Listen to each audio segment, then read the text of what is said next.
Yo, people, what we saying, what we spraying, back again with another About the Fan. And people, I am the coldest scout in the world because I have managed to find another Liverpool fan from Liverpool. Who would have thought? Who would have thought?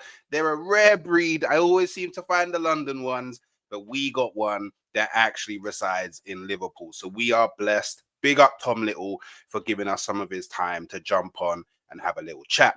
But before any of that, make sure, y'all are throwing them kunais at the like button because we got to get as many Shinobi inside the building as possible. And make sure you're subscribing to the village. You know, we got loads of missions. And for us to be successful on those missions, we need as many Shinobi as possible inside the place. And make sure you're subscribing to Tom over at his channel. It is in the title. There is no excuses. You don't even need to go anywhere. It should just be right there somewhere. So people, don't be frauds. Make sure you're showing him some love because he's showed us some love coming on the channel. Now, as you will know, that I've seen all of the About the Fans I've done so far, it will be getting put as a podcast on Spotify. So I won't be able to interact with the chat due to the structure of the show. What makes sense on a YouTube stream will not make sense on a podcast on Spotify. Yeah. But any questions that you do have for Tom, just super chat them in and he will answer all questions at the end of the show. So look, people, we got a star. Yeah. Not only, is he known across the football content creation space, he is also a journalist. I would say when you think of Liverpool fans, you think of Tom Little. He's a young brother making moves, making waves. Make sure we are showing him the love he deserves. Hey, Tom, how you doing? Big ups, big ups. That's one of the more pleasant intros I've ever had on YouTube. I appreciate that. that was lovely. Nice little ego boost for me there. Wow. Hey man, we like to look after people good over these sides. It's a nice, beautiful space with lots of friendly people. So yeah, a pleasure to have you over. And like I said, it is going to be getting put on Spotify, and we all know when people listen, they don't always listen to the end. So we like to get it out the way as quickly as possible. Where can people find you? You can find me on pretty much any form of social media, YouTube as well, TikTok, all Tom Little with a 1 instead of an I, because apparently there's a more famous Tom Little than me. Who would have thought? Hey, I'm sure that one day you will defeat the other Tom Little. we'll get there. We'll get there. So, look, I usually start the show with a show starter question, but I thought, you know what? Seeing as I got a Liverpool fan here, let's ask one just before. So, what's your view on Liverpool's season so far? Did it shock you? And what do you make of Slot's start as Liverpool manager? It couldn't have been much better a start for a Liverpool manager, especially considering the circumstance that he came into, replacing who has been the most influential manager this football club has had since the 80s. There was always going to be a tough task, but he's taken to it like a duck to water. I've been massively impressed. I'm a quite positive Liverpool fan. I did say that I could see us winning the league this year, but a lot would need to go our way. I didn't think 13, 14 games in would be topped by 7 points. I didn't think all that would go our way at this point, and even then we got to still perform to the level that we have done and win some big games. I couldn't speak much higher of them. Champions League's going well. Obviously, you know, last night was a little bit of a blow, but we went from 9 to 7. We just need to make sure that we don't keep slipping up in this month, and we'll be fine. But, you know, he's beaten Man City, he's beaten Real Madrid, he's beaten Bayer Leverkusen.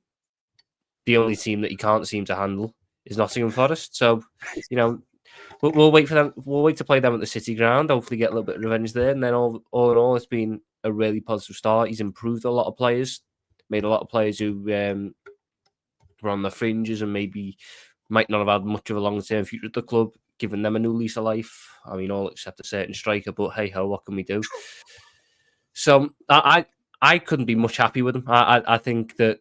It was a massive task, but I don't think we could have picked a better man for the job. And hopefully, you know, we just keep riding this wave that we're on.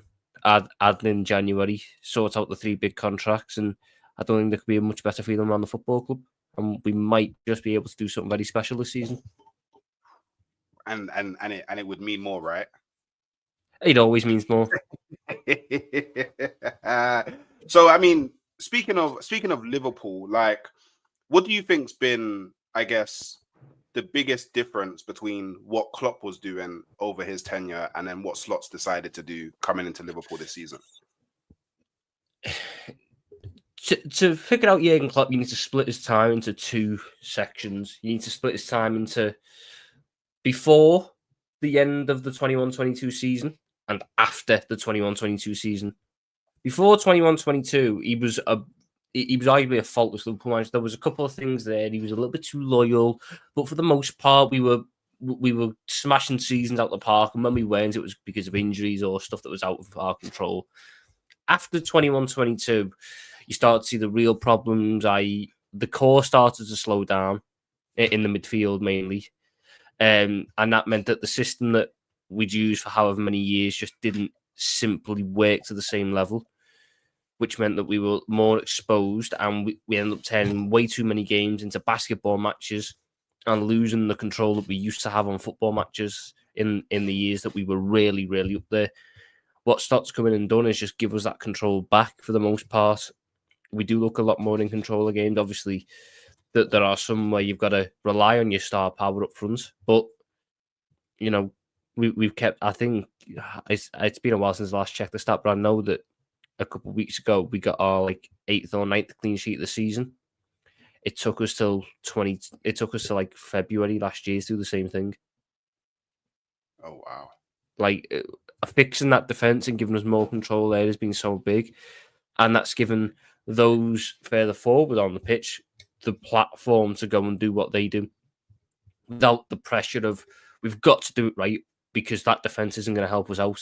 Last year we threw away too many games because we'd be 1-0 up, couldn't get the second, and we can see this year if we're 1-0 up, there's a bit of confidence that we can hold on to that lead and see it through, so the attackers can play with a little bit more freedom. So that for me has been the biggest change that he's brought in recently anyway. But I'm just happy he's not trying to be like Jurgen Klopp with all the fist bumping and this, that, and the other. He's come in, he's been himself, he's been Arne Slot, and I think that's what's endeared him a lot to the fans. That and the fact he's winning a lot of football matches, because that's the biggest thing.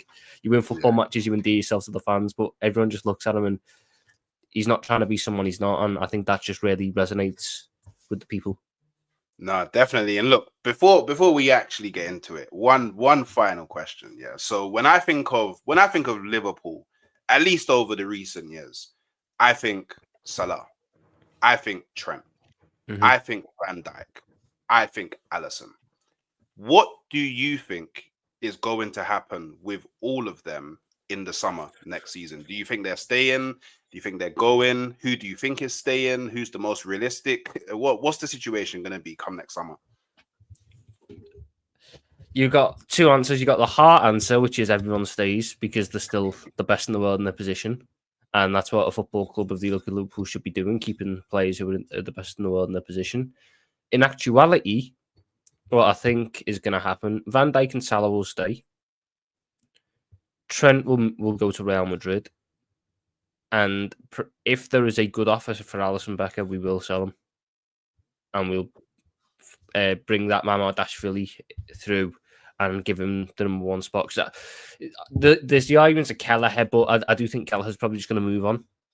Yeah. And I think that Mamardashvili will be given that spot if Alisson was to go, because just the injury problems at the minute. I've never known a more injury-prone keeper. I've never known a goalkeeper who has so many problems with his fucking hamstrings. It's not even like hand injuries; it's his hamstrings. It's the one part that I'm not relying on you for. You're not sprinting. You're not flying into tackles. I understand if your wrist was fucked or something, but now anytime you kick the ball, the hamstrings are gone. He's out for 2 months. But I mean, you guys have been surviving and doing pretty well without him being there. So look, I think that should Trent and Alisson leave, Alisson, I don't think is so much of an issue, because I think there's evidence that there are keepers that can step in and can help you do what you need to do in a season. Trent, on the other hand, I think he's arguably the most unique player in his position. Like, I think he's very, very difficult to replace. I can't think off the top of my head of a right back that can come in and set piece specialist, so good on the ball, passing range. He's basically Kevin De Bruyne at right back. Yeah. That's the way that I see it, at least. He's basically Kevin De Bruyne at right back. And this season, he's actually fixed a lot of the defensive frailties that a lot of people thought that he had. So arguably, he's kind of leaving you the point where he's best in his career. So I don't know what Liverpool are going to do in regards to that. Maybe you change the way you play, maybe a system change, or maybe you just go, hey, Conor Bradley. That's more so what you'll probably see. I think you'll see Conor Bradley get a boost to his game time. You might see us bring someone in, but I wouldn't be shocked if we ended up just moving Joe Gomez to a full-time right back and having him and Bradley as rotation, with Bradley being the guy who you play when you want to attack and Gomez being your more defensively sound option. But I'd be disappointed if Trent goes. I'd be livid at him if he goes, because it's the worst of the lot.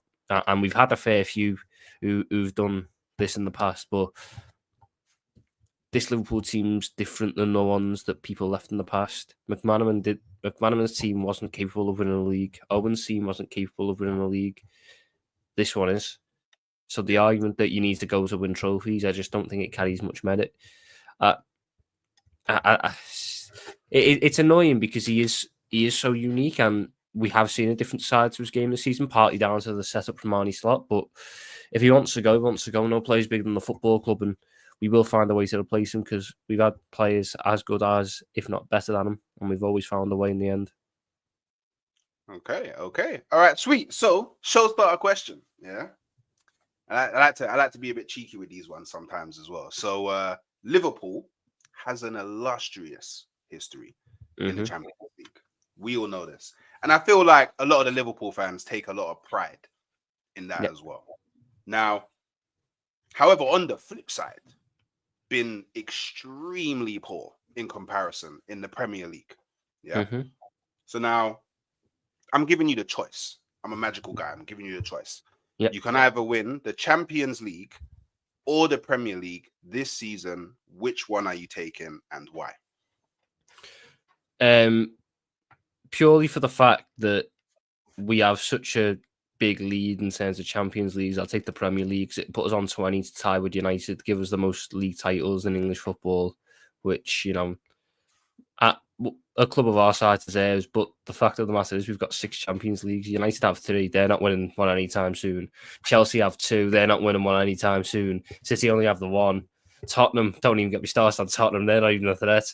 And Arsenal, I just don't think you've got the European pedigree yet. I think you'd need a couple of deep runs to have a shot of thinking, because the Champions Leagues, it's such a different beast. The best team very rarely wins the Champions League. That's the big thing. That's why I think Liverpool has such an illustrious history of it, because it's down to the intangibles of football, which Liverpool have a lot of. But yeah, if you could give me just one this year, it would be the Premier League. So I want to go on to 20. I want to take away United's only thing they've got on us at the minute. And obviously, so you're actually from, well, I'm making the assumption that you're from Liverpool because yes. I'm listening to you, right? Yeah. You're actually from Liverpool. So this is something as a Londoner that I don't quite understand. Like, how big is it in Liverpool if Liverpool was to match Manchester United's 20 leagues? Like, what does that actually mean in the air? Massive, so big. There's a feeling of, I don't know what the correct word is, not regret, almost a bit of anger that we never got to celebrate the one in 2019, because that was the one getting over the 30-year hump. The way we done it, we were the best team going. We battered everyone. It was the best football this club has produced in my lifetime, and we couldn't even celebrate winning it because of COVID. And we've got close a couple of times since, but not got over the line. This one will be huge. A chance to actually celebrate it with the fans. That's the big thing. We want to get out there and celebrate with them boys. We want to load them with our own eyes. You've seen the parades that we do when we win trophies. Imagine that, but twice as big for the Premier League. It's so big. And then to match United, it's very hard to properly articulate just what it would mean for the city and for the fans, because that is the biggest competitive rivalry that we've got. They've been so bad. This is our chance to level the scores, and realistically, you win one now, it puts you in a good spot to win one in the next couple of years whilst they're still rebuilding this new manager. We could overtake them, and if you overtake them, it'd be even bigger because you are the unanimous one. Then that's what that's it. It's a pride thing, and I also think the main aspect is wanting to celebrate it with the players and with the fans, because a lot of everyone else has got to do that except us, and there's a bit of a anger about that because it's a what if moment. We've celebrated, we've done the parade for the Champions League, we've done the parade for the cups, just never done one for the Premier League. We need a Premier League parade. That's what everyone's after. Yeah, no, 100%, and I know all about Premier League parades because I am old enough to say that I saw the glory days of Arsenal. I know over the last 20 years, the majors haven't been majoring, but I come from an era where I saw the glory days of Arsenal. So, I mean, obviously, and now, when it comes to my perspective on Liverpool, Liverpool is probably the one big club in, I guess, England that I actually like. I actually have zero animosity towards Liverpool, apart from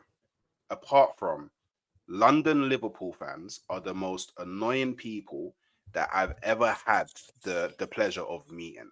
And I feel like they do your club a lot of disservice with the way that they talk. I've got a lot of people in my phone book that sometimes after an Arsenal game, they'll call me. I'll ignore the call because I know exactly what's going to happen. But this is my viewpoint, right? And why I think that Arsenal and Liverpool aren't rivals. I mean, don't get me wrong. There's times where we've both been competitive, but whenever Liverpool's high flying, There's not really a hatred between the clubs. yeah, exactly. Because whenever Arsenal's high flying, Liverpool are in the mud. Whenever Liverpool's high flying, Arsenal are in the mud. We've aside from a few cups here and there, and then I know back in the day before it was the Premier League, like obviously there's the famous '89, which I take a lot of pride in. There's never really been a time where we've both kind of been going at it together. However, this season it's looking like at least two parts of the Red Cartel are trying to do something for the Red Cartel. So I guess a two-part question. What is your view on Arsenal as a club in, I guess, in relevance to Liverpool rivalry and those things there? And what do you actually make of, I guess, Arsenal's chance of being able to battle Liverpool for the Premier League this season? When it comes to we don't really have a rivalry. I had a lot of respect for Arsenal under Wenger, a lot of respect, even though I felt it was a bit futile because I think Wenger was too stuck in his own ways that you wouldn't necessarily adapt with him. I had a lot of respect for what he'd achieved. I had a lot of respect for his ideals and the way he wants to play football. And we had some good battles over the years, including one of my first real memories of the Champions League quarter final that we played in 2008 when we won 4-2 in the second leg. But Walcott scored that ridiculous counter attack where he just sprinted past half our team. Obviously, then you had Emery, and that one was just a laugh because he just kept playing OEPs in defence, and it was when we were really good, so we just kept battering us. And then Arteta's come in, and look, I understand why Arteta's done what he's done, but I have no horse in the race with Arsenal. I know I like what Arsenal used to do. The way Arsenal play now, it's more successful. It's just not. I don't enjoy watching Arsenal the way I used to. But it means you're going to have more chance of winning trophies. I understand why it's gone that way. And having no horse in the race, I wanted just to keep playing that way because part of it was you wouldn't really do anything with it. You'd get your fourth place, you'd get your third place. That was it. But as now, somehow you've got corners on lock like I've never seen before. Honestly, I reckon we're about 3 weeks away. 3 weeks away from a team just putting every defender on the line. On the line, make sure. Look, we're not going to win the initial header, but if we're all on the line, it's not going to go in. We'll form a wall, and then we'll boost it away after they've had their header. That's basically the only way I can see of stopping the defense. Let the goalkeeper run around, try and grab the ball. If he misses it, you've got 10 defenders on the line. It's not going through there because I've seen United try it. I've seen West Ham try it. I've seen all these other clubs try it and not handle your corners yet. But you've also got one of the best. Yeah, he is one of the best players in the league, in Bukayo Saka on the right, who even if your corners aren't coming off, even if you're struggling to create, that man's got a spark. I think Odegaard for me is a heart to the past of the Wenger days. He's the kind of midfielder Wenger would have had a 3-man midfield full of, whereas now you've got one man in there and you've got the two more physical guys to balance it out, whereas Wenger, he used to try and play as many little 5'7" technicians as possible. Yeah. And when you played your Watford, you got battered in the midfield. But it was some of the best football you could watch when it got going. But I don't have a hatred towards. I think some Arsenal fans can be very annoying, but I don't have an hatred towards Arsenal as a football club. I just feel like it's going to be interesting to see what happens in the fan base if you win that first league title in a long time, because I don't want to have to deal with certain comparisons made to my former manager, which are just not warranted. And you know what? Yeah, I'm running an agenda. Yeah, I'm running. I've currently got an agenda that I'm running. Yeah, and I'm a bit of a mystical man. I believe in stars aligning, and you're. I mean, unless you've done your history, which I guess you probably have, you're not. Well, I wasn't even around, so I know that you're not around because you're definitely younger than me. We can just tell by your facial hair and all those things. There is in the famous '89 season. Yeah, obviously we did what we needed to do at Anfield. On the final day of the season, we needed to score 2 goals. We scored 2 goals. We won the league at Anfield. Now, a lot of people don't know this, but in that season, when Liverpool came to Highbury, we drew that game. When Liverpool came to the Emirates this season, we drew that game. First Likening. We went to Anfield at game week 38. We're going to Anfield this season, game week 36. It's close enough, right? It's close enough, right? So now, my question for you is, will it be a repeat of Anfield 89, or will it be Arsenal giving Liverpool the guard of honor? I'd much prefer it to be the second one. I don't think it'll be the first one. I really don't. I don't think the game will be. I think Leeds Hill will be close enough at that point, but I don't think it'll be, mathematically done to the same degree. The one interesting thing about this season is that we never really have tough patches alongside each other. When you have a tough run of games, we've got an easier set. When we've got a tough run of games, you've got an easier set. So it's never really a point in time where we're going to be watching each other's games going, yeah, we've dropped points, but they've also got a tough game there, so they might. It's a case of, right, we've done as much as we could in our easy period. Now they've got their easy period. We've got to make sure we don't give up as much in that point of time. I feel like I don't think it'll be like 89. I think 89 are the number of, for Liverpool anyway, not to take away from what Arsenal achieved, but Liverpool, obviously, that was the Hillsborough disaster. So for the last month of that year after Hillsborough, we were a shell of ourselves. The players were barely training because they were going to all these funerals, and it was a really dark time for the football club. And, God willing, something like that doesn't happen this year. I'd like to think that the mentality will be, more strong in the group, and we shouldn't. I mean, we shouldn't be throwing away the point lead that we've got at this point. But if we did, our back was at Anfield against anyone. Yeah, I don't think Arsenal can beat us at Anfield. I'm not saying you can't get a draw, but I don't think Arsenal can beat us at Anfield. I just think it's, if there's one ground which I don't think Arsenal can handle, it's Anfield. And there's been a lot of times in the past where that's come to fruition. Whereas I think most of the ground you've got a handle of, but it's just something about Anfield. Like, that year where we were horrendous and you were going for the title. I know you had Rob Holden at centre back, but still, Yeah. At last half for the second half that game, we battered you, and we didn't batter anyone that year except United. It was mad, and it's always been something like last year's game. I thought we should have won last year's game at Anfield. Obviously, there was the whole penalty thing, but even ignoring that, can't remember many big chances you had outside from your goal off a free kick.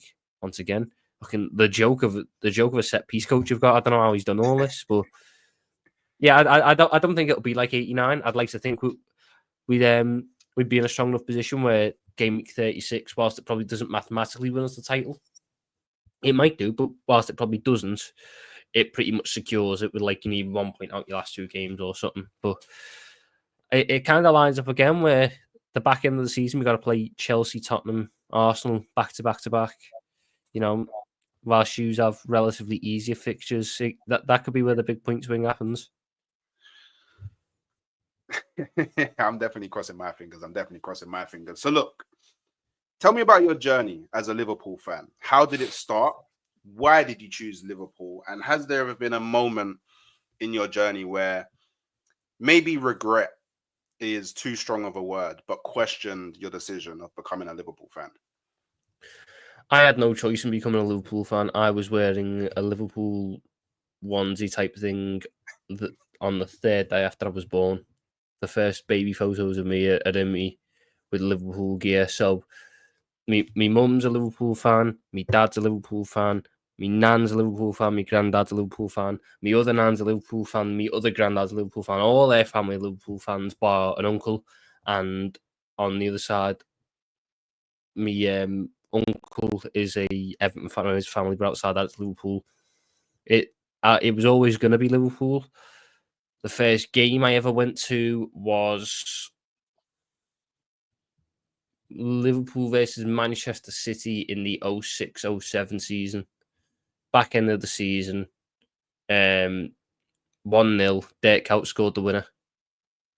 And since then, you know, it's like as a kid, the moment you go to your first game and you see the stadium and everything, it just drags you in even more. And from that moment, it's been the biggest thing. And I've never had a moment of regret. There's been bad moments for sure. Watching us lose to Blackpool, watching us lose 6-1 to Stoke, watching us, you know, having Roy Hodgson come out and say we're not too big to get relegated. Yeah, there's been bad moments, but there's never been a regret, and there's never been a moment where I've sat there either at Anfield or in a pub or whatever with Liverpool fans and went, "This isn't right." There's something about Liverpool, the atmosphere of the club and the fans, the togetherness. It's the perfect club in my eyes, and I was born into it. But I think even if I wasn't, I always would have ended up there because it's right. It's right for me, and it helps that we're a bit good at times. Yeah, and do you know what? Yeah, like because that quote that you just said from Roy Hodgson, that's something that it just left my mind. Like it's something that just like I just completely forgot that there's not even a manager, a human being out there that could say something like that about Liverpool, the most successful club in English history. It was the same human being who put us in the position to say it. Losing on penalties to Northampton in the first round of the cup. Honest to God, he was horrendous. Would you say that period and Roy Hodgson saying no club's big enough to not get relegated? Would you say that's the lowest point that you've ever seen Liverpool while you've supported them? But by virtue of it, yes, but it wasn't the worst I felt because back then I was like 9. So I watched it, but I didn't know the league table much. I wasn't really watching all the other games. It was just when Liverpool was on, I'd watch it. For me, it was the worst I've felt was probably the back end of Rodgers. Because that was when I had the conscious thing of everything, of the league table, of just how badly we were doing. The fact that we were spending so much money on shit and not getting anywhere. That was the lowest it felt, because it just felt like there was no sort of light at the end of the tunnel. At least with the Hodgson stuff, it was 6 months. And then you got Kenny in afterwards, who, yes, he didn't light the world on fire with what we'd done, but he had the positive feeling back, and he won a trophy, which is a lot more than most managers can say at that time.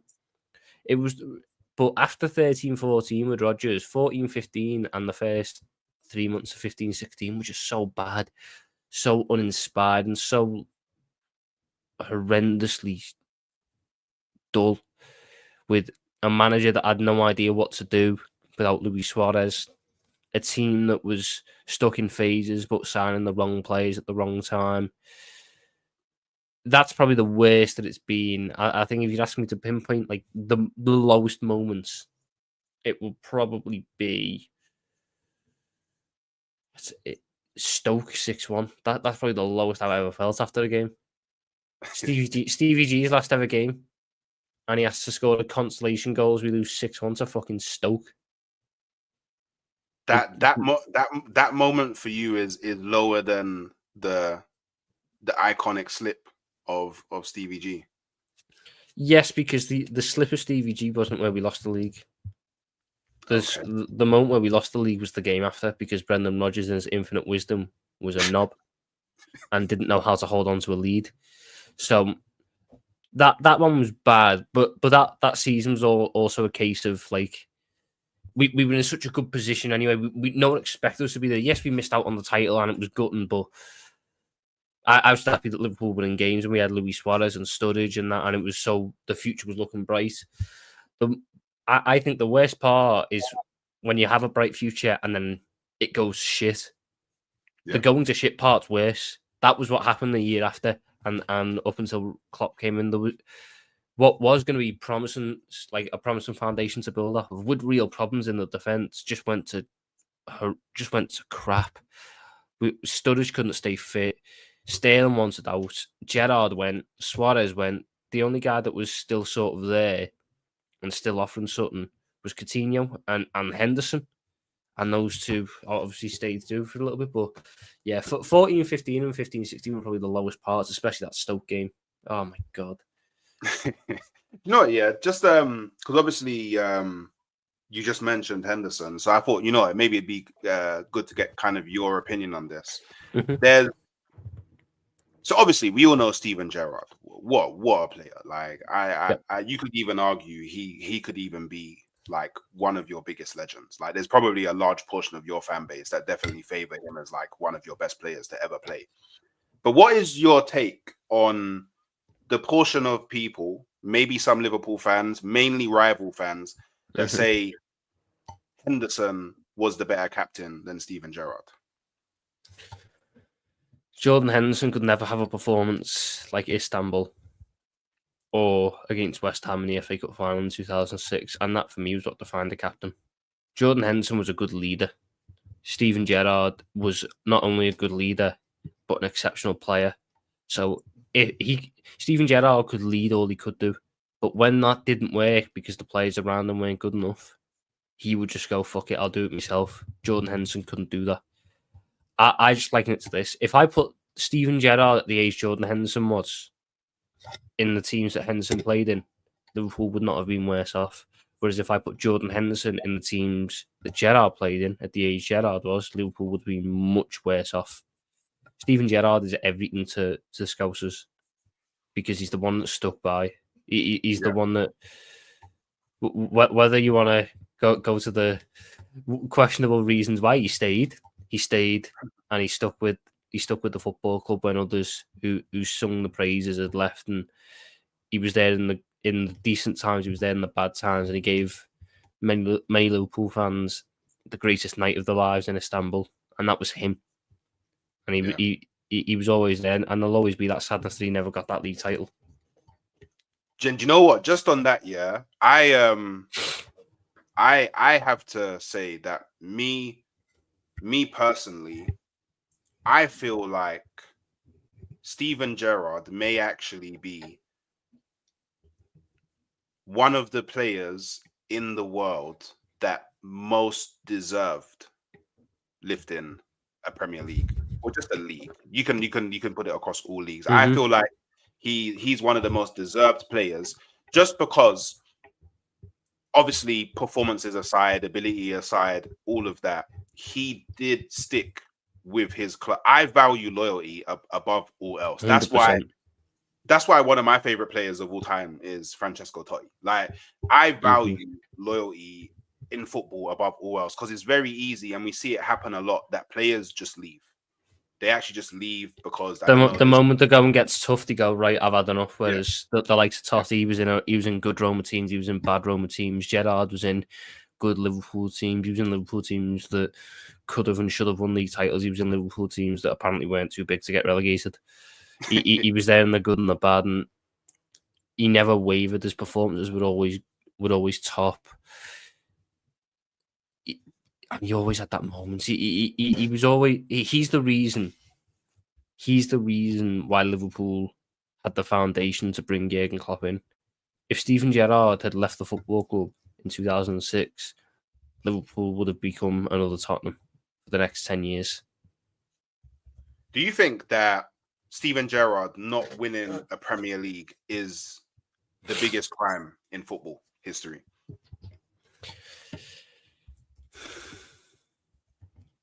It's up there.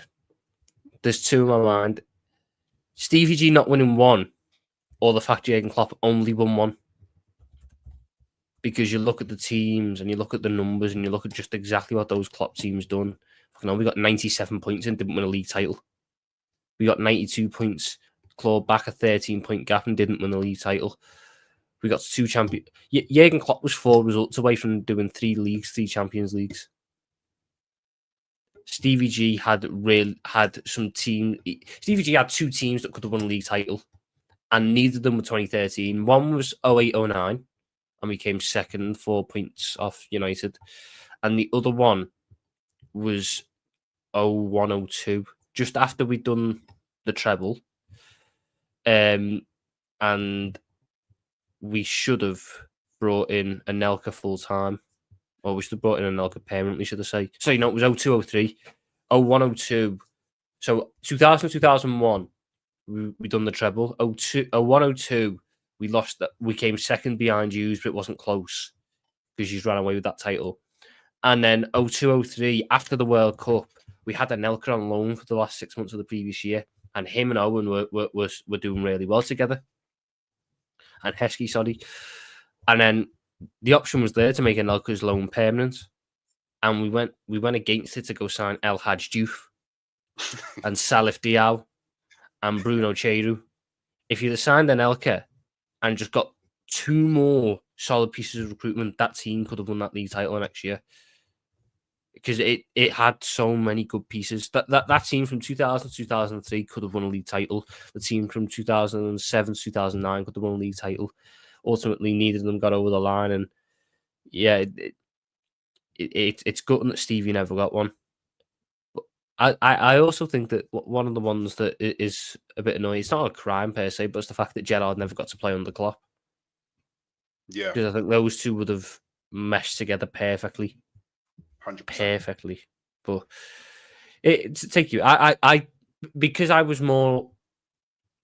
Because it's been more recent and I've been more conscious for it, I do put the fact that Jurgen Klopp only won 1 Premier League and 1 Champions League up there as horrendous, because 4 results away from doing 3 Premier Leagues, 3 Champions Leagues, one of them being an invincible Centurion season double, another one being a double. We were this close to greatness, this close. But it is what it is. And you know what? Because we did speak a bit about your kind of lowest moment as a Liverpool fan. So what would you say is the moment, I guess, that most, when you think about Liverpool, most resonates with you, sticks the most, kind of like no matter how long you go on being a Liverpool fan, no matter what age you are, this moment is always going to be kind of engraved into you as a person? And can you kind of paint us the picture of that moment? I weren't old enough to watch Istanbul, so everyone's logical answer should be Istanbul. I never experienced Istanbul live. I was only 4, so for me, the moment that sums up Liverpool is the 4-0 against Barcelona. You're missing your best player or your best attacker in Salah. You're missing your link piece in Firmino. You're 3-0 down. You've just the day before watched your title rivals in their only game where you expect them to drop points have their captain centre-back who's never scored from outside the box score the fucking goal of his life in the 85th minute to snatch the title back. You've now got to go at Anfield against the best player of all time, a team that's massively in form. You're playing Shaqiri, who hasn't really played much in the past 3 months. You know, everything says Liverpool shouldn't do anything in that game. And yet we won it 4-0. And Origi got 2. And Wijnaldum got 2. And you're watching the game and you go into it with no expectations. You're going there going, look, let's win on the night. Let's win on the night and go, oh, maybe next year. First one goes inside 8 minutes. Crowd gets up. You see Jordi Alba. You see Busquets. You see Piqué start panic shouting at each other. And you're going, ooh. let's not rule it out yet. Half carries on. Robertson misses a chance. Mane misses a chance. We force a couple of saves. Robertson goes off injured at half time. Alisson saves us a couple of times. Fabinho was on a booking, so the midfield's already going to lose a little bit of bite, you're thinking. But half time 1-0, you're going, look, respectable. We get a second now, ends 2-0. Is what it is. We take that. We move on and you know, we go again next year. Wijnaldum comes on for Robertson, and then within 90 seconds, it's 3-3. And Gini Wijnaldum has scored 2. And it was the most Liverpool thing you could imagine. There was a clip, I don't know if it's still going around on Twitter, you might be able to find it on YouTube or something. There was a clip of Anfield that night, from the moment Wijnaldum scored his first to the moment he scored his second. No commentary, you're just listening to the crowd. And it was deafening. And it was electric. And the moment the second goes in, you're going, here we go. We could do something here. Let's get the third with 10 minutes to go. And then, because the replays kept going on, you come back. Divock Origi's then hit the post off their kick-off. Then a little 1-2 between Shaqiri and Milner. And then it's crossed in and Wijnaldum heads it home. It's 3-3. And it's one of them ones where that was the goal I celebrated most on the night, because it was a case of the emotions high. You get there, Wijnaldum 3-3, and that's the point where you're going, we're taking it to extra time. We're not out yet. We might still go out, but we're not out yet. We've done a madness there. Then they had a spell about 10 minutes where Messi was trying to get something working. He had a free kick in a similar position to where he scored the one on the first leg, but I think we dealt with that one. Then he had a good chance, which he probably should have scored. And then 79th minute, Alexander-Arnold wins a corner. And at this point, I'm up getting a drink. And it's one of them ones where I'm sitting there watching it with my dad and my mum, and I'm going, look, let's take it to extra time. Maybe they'll tie it out a bit. Maybe you know, we could snatch something. And then all of a sudden, I'm not even looking. You just and he's because it was on BT, and I remember the commentary.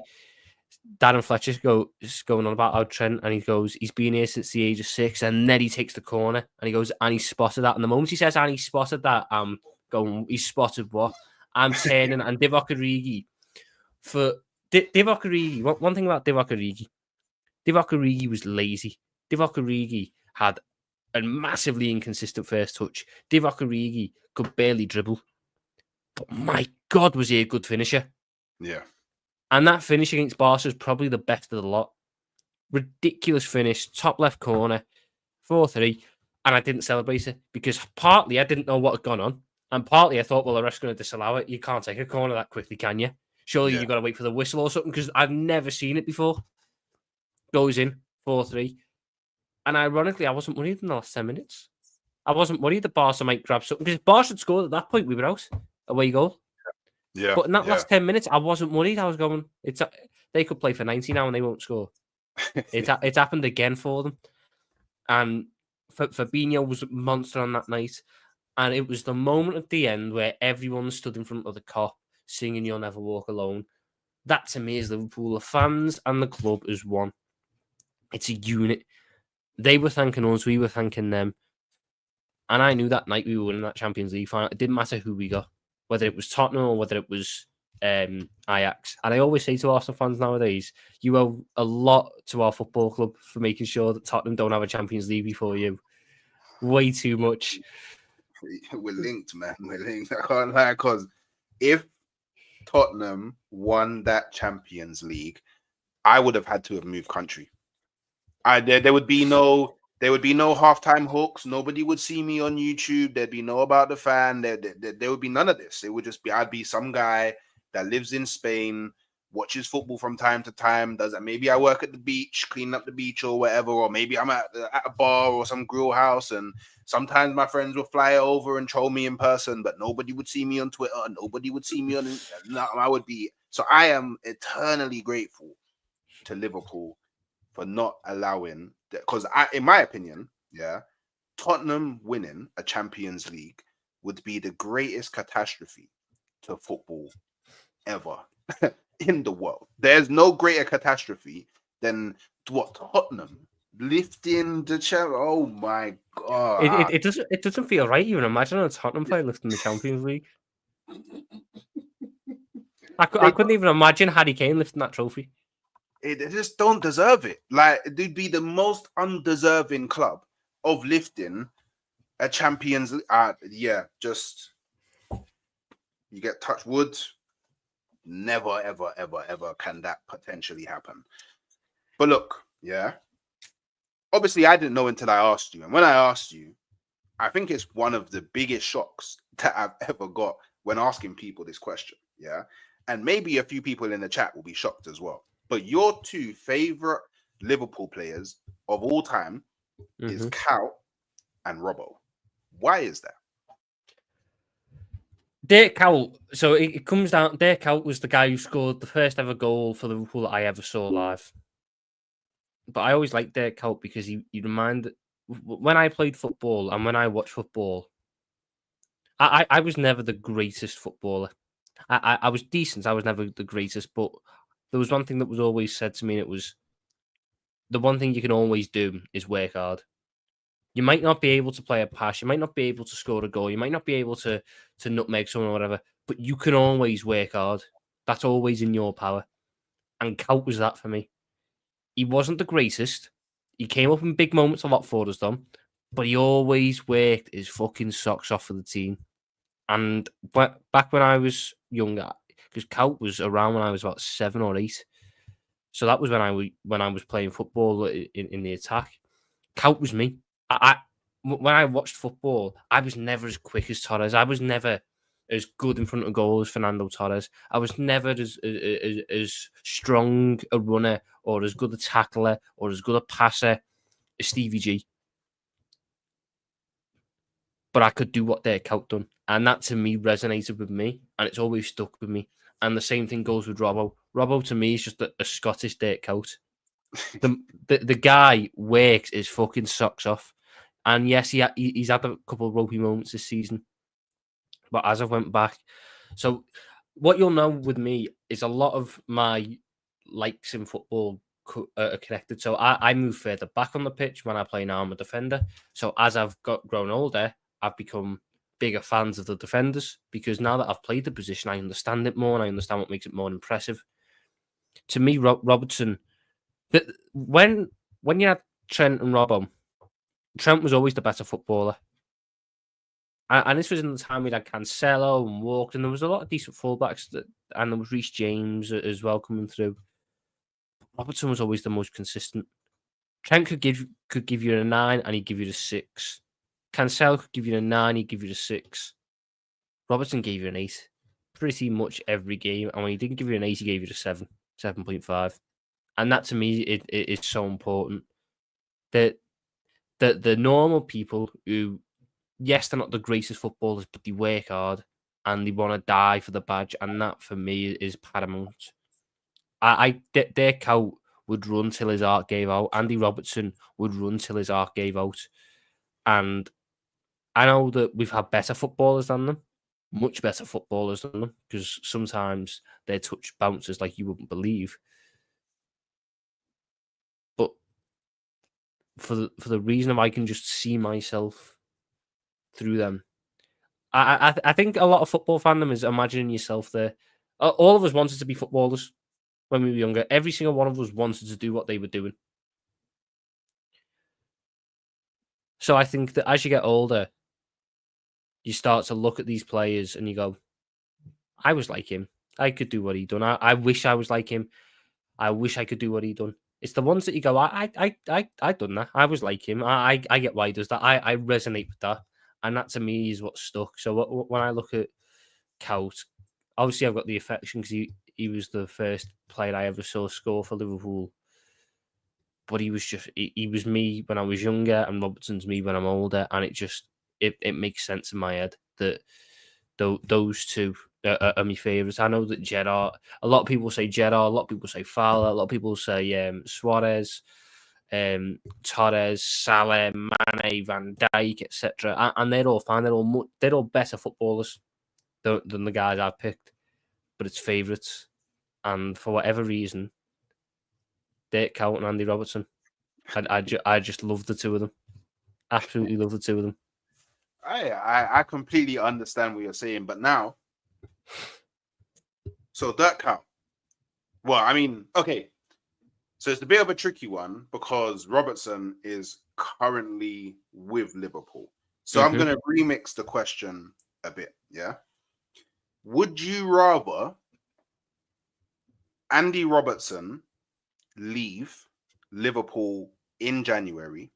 And I know, I'm going to make this question a bit harder because I know Robertson, he's been a bit up and down this season. Yeah. So we're going to pretend that he's in his prime. So when you've seen him at his best for Liverpool, would you rather Andy Robertson leave Liverpool in January if it meant prime Dirk Kuyt could return to Liverpool in January? No. And Andy Robertson, the one thing about Andy Robertson and Dirk Kuyt was never the best in the world in this position. Andy Robertson was. If you're giving me prime Andy Robertson, I'm getting the best left back on the planet. That's better than what Dirk Kuyt was. Dirk Kuyt was a good forward. Would I rather have Dirk Kuyt up front than Núñez? Yes. But would I rather have prime Andy Robertson at left back? Yes. Because I think the team flows a lot better with him at left back. But if you were asking me, would I take Dirk Kuyt up front instead of my current striker options? 1,000,000 times, yes. 1,000,000 times. Even though he wasn't the greatest goal scorer. So do you know what? Yeah, obviously not to do him any disservice, but to me, Dirk Kuyt, whenever I think of Dirk Kuyt, it's just synonymous with running. That whenever I think of Kuyt, all I think of is running. This guy ran all the time. You know what? Yeah, he might actually be one of the most perfect players for Klopp. Because I called Klopp football Mo Farah football, innit? Because everybody did was run. That's all everybody did was run. And like you said, he put his heart on the field all the time. Surely that would be great to have again, no? Surely. I'd love Dirk Kuyt up front. I mean, was Dirk Kuyt a 30-goal a season striker? No. But do you know what Dirk Kuyt was? Big moments, big games where you needed someone to be called upon. Dirk Kuyt was there. Scored in the Champions League final that we lost. Scored loads of goals against Man United. Scored 3 penalties against Everton. And a goal against Everton. In fact, no, 2 or 3 goals against Everton. He loved the Merseyside derby. He loved Man United. He scored a late winner against Man City one year. He scored the latest goal in Premier League history against your lot at the Emirates one year. Yeah. And even then, he always turned up decently against Arsenal. Chelsea scored in a couple of semi-finals against them, scored the penalty to send us through to the Champions League final. Scored the goal in the League Cup final against Cardiff City, which put us ahead before fucking shockingly a defensive Martin Skrtel and fucking whoever was at right back, Glenn Johnson, couldn't keep out a corner. in this Liverpool team, when you've got the likes of a Salah, who for 80% of the season will score in pretty much every game, it's that 20% when I need someone that he can fall back on. In that 20%, Cout would be there. In that 20%, I could trust Dirk Cout in the air, on the ground, left foot, right foot. If I needed the goal, he was there. That's why if you had Cout now, if we had Dirk Cout now, I'd be so much more confident saying we win the league. And maybe that's a bit of nostalgia talking, because I just remember the good parts of Dirk Cout. I don't think there was necessarily many bad parts of Dirk Cout. Yeah. I think when you look at Núñez now, a lot of what Núñez gets praised for is what Dirk Cout got praised for. But Dirk Cout also scored in big moments. I'm just trying. He scored against Inter Milan as well. That's another one that I forgot. Scored against Inter Milan in the quarterfinal of the Champions League one year. Like, in big moments, Cout would always step up, and he's loved whatever club he went at. I mean, even if we're taking it past Liverpool, an old Dirk Cout in his last ever game scored a hat-trick with Feyenoord to win the league title. Like, in the big moments, Cout was there. So yes, this year, when we got to play the likes of City or Chelsea or Tottenham, these big games where I don't have trust in Núñez, I wish I had Cout, because I trusted that man in the big moments to pop up with a goal. And it wasn't pretty. It wasn't a wonder goal. It would be a scrappy, sliced clearance that he's bounced off someone else who's tried to tackle him. The ball scrambled through. The keeper's tried to grab it. He's missed it, and Dirk Coutts ended up somehow not on his arse around the keeper with an open goal to aim at. That was it for me. I wish we had Dirk Cout now. And a guy who Jota has elements of Cout, but Jota just can't stay fit. That was another thing about Cout. Cout just stayed fit. He was a little Duracell bunny. He was always there. We need to move on from Cout, because I could talk about Dirk Cout for hours, and I'm not the only one who actually cares about Dirk Cout to talk about him for hours. No, that's amazing. I don't think we had a Legends game against Ajax last year, and I haven't been to Anfield for 2.5 years because I don't agree with the ownership, and I've had a major issue with the ticket thing. That might be changing in soon, but for the most part, I haven't been to Anfield for a number of years now because of personal beliefs. I very nearly went to the Legends game just because Dirk Cout was playing it. I love that man. He's on my shirt there, absolute hero. If there is, people say if there's one footballer you could ever meet, who would it be? And you get the Gerrards, the Fowlers. I just wish I could talk about Dirk Cout. I just wish I could talk to Dirk Cout for an hour. That is not. Do you know what? I respect that high. That's amazing, man. That is amazing. So look, final question from me. What does being a fan mean to you? And can you imagine a world without Liverpool? Being a fan for me is the most important, irrelevant thing in life. It is utterly irrelevant to anything meaningful on the planet. Anything meaningful that goes on in the world will not be affected by football. But supporting Liverpool is the most important, irrelevant thing for me. Every game I'm there. I do this for a living, so I'm so in tune with it. Too badly in tune to the point where if you were to give me any Jurgen Klopp game ever in his time at Liverpool, just give me the opposition and whether it was home or away, I could tell you the score and the goal scorers. It's actually quite bad, but I'm so in tune that it's the most important, irrelevant thing, and there would never be a world where I'm not a fan. I'd hate to not be a fan. Life would just be a little bit more dull if I weren't a Liverpool fan. They stress me out to fuck. They stress me out like you wouldn't believe. But life would just be a little bit more dull if I weren't a Liverpool fan. And it's the best thing that you can be in life. Everyone says their club's the best. My club's the best.